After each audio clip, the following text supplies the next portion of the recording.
All right, so this is my very first time MIG welding, and as you can see, I need a lot of practice.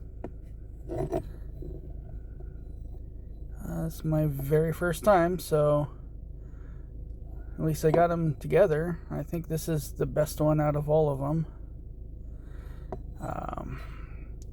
So next time I'm going to bring my auto shading helmet, because I could not see at all to get this started, and that was the problem.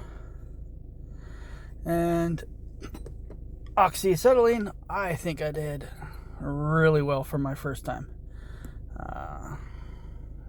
Try to zoom in on that. Yeah, and it's not as intimidating as the as MIG welding, that's for sure. So it's a lot easier to get this through. It's not perfect, you know. You can see that I'm a beginner, but yeah, it's not bad. Didn't really get that much penetration, but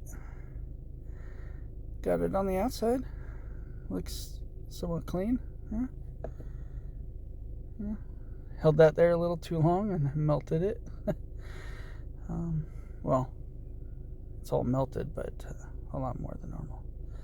So yeah, there's my first day in my mechanical engineering class, where we're doing the basic machine stuff. All right.